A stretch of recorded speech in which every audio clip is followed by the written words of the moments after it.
Hey, what's up guys? My name is Alec Garza. Thanks for clicking on this video. Today I wanted to talk about this show, Dracula. It's amazing, okay? It's on Netflix and it's created by BBC from the same creators who made Sherlock. And it tells a new interpretation, a new kind of story of the legend that is Dracula based off Bram Stoker's novel or story. I don't know too much about that story. I never actually read it, but I am familiar with the character Dracula, and he is fascinating to me because he's like the OG of all vampires and the legend. And I like his suave kind of Coolio vibes that he has, where he just flirts with women and persuades them to let them suck their blood. And sometimes it's pretty, sometimes it's not, sometimes it's violent. And I really like that this show in particular is violent and pulls no punches. It says it's rated PG-14. I don't know how it's rated TV 14, which is basically PG-13 for television, because there's a lot of blood and gore and crazy shit that happens in the show. But before we get into that, I just want to let you know it is a limited series and it's only 3 episodes long, just like Sherlock kind of, with the whole really long episodes but only a short amount of episodes. So there's only 3 episodes, but each episode is an hour and a half long. So total, you're going to be spending about 4.5 hours with this series. And I think it's definitely worth it. Once you watch the first episode, you'll be hooked. If you get through the first episode, you're in, and it's awesome. It's a great story. I love all the twists and the turns. It really keeps you guessing. It really keeps you engaged, and it's just a fun time. If you like horror, if you like Dracula, if you like vampires and you like horror, then this is a really good show for you to watch. I definitely think it was well made. Direction and the acting is superb, especially the guy who plays Dracula. He is deliciously evil. I love how they wrote Dracula. He's not just a monster. I mean, he's got some monster shit going on where he's just a crazy son of a bitch and evil. But there are a lot of times where he's suave and he's really interesting, and you just want to hear him talk and see how he sees life, because he's been alive for centuries just living off other people's bloods. And I love an interesting thing they do in this show where he can tell people's stories, he can get their information, their history, their memories by sucking their blood. And it's really interesting how that plays into the story and how it reveals a very interesting plot twist. And that's one of the things I like about the show. There's a lot of plot twists and there's a lot of like turns and twists, and it's very interesting. It keeps you engaged the whole way. But to make this review short, because the series is short, I will say the main characters, the 2 main characters, which are Van Helsing and Dracula, are terrific. They're so fun to watch. Both of them are super interesting and super hilarious and super entertaining and just well fleshed out characters. And I would say that about most of the characters in this series. A lot of them are fleshed out and you actually care for them, especially in episode 2.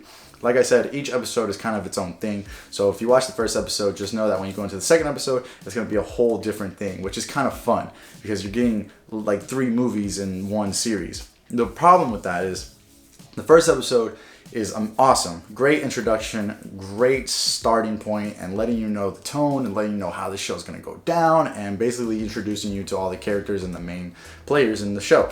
The second episode is my favorite because it's basically Dracula.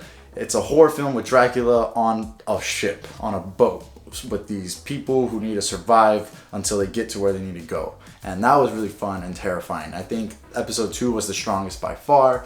Episode 1 was amazing nonetheless. If I had to rate it, it would be like episode 1 was a 9 and episode 2 was a 10. Now episode 3 is where we're gonna have a lot of problems for some people.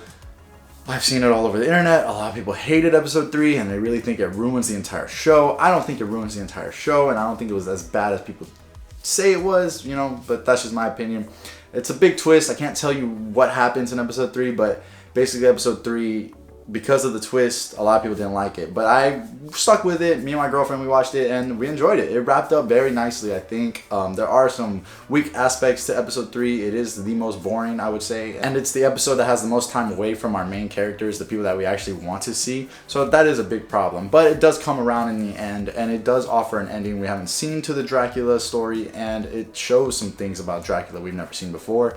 And I like that. It has fresh ideas. It's very fresh. A lot of new ideas, a lot of new concepts, a lot of creative decisions were made with this series. So I really appreciate that and I really respect that. But I will tell you, episode 3 is kind of a departure. Episode 2, if you watch that episode, that might be it for you. You know, you can end it there and it's great because the ending is so like, what the fuck? You know, that you're just like, I don't even want to see anymore. Like, that's dope. That's crazy. But then you do want to see more because it's such a big plot twist at the end that you're like, I have to see the next episode.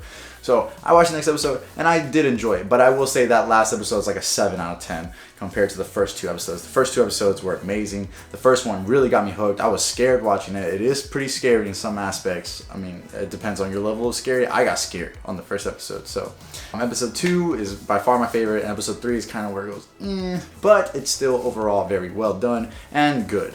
So I will be giving Dracula, the limited series, a 9 out of 10 because I really love Dracula and I really love vampires, and I liked how they did this show. I liked the creativity that was in it. I liked the wow moments. I liked the twists and the turns and just wondering what the hell is going to happen, because each episode leaves off with a what the fuck is gonna happen next, and I love that, you know. So definitely recommend watching Dracula. It's not for everyone, but if you're a big horror fan and you like vampires and you just want to get scared a little bit, then definitely check out Dracula. It's really easy to watch because it's only 3 episodes, so you can knock it out real easily like I did, and I hope you do.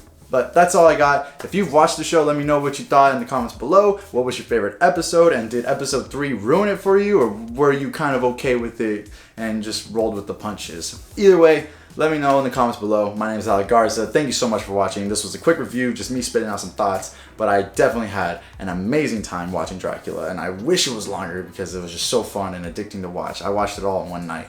I was hooked. I was with my girlfriend, and she was hooked, and we had a good time.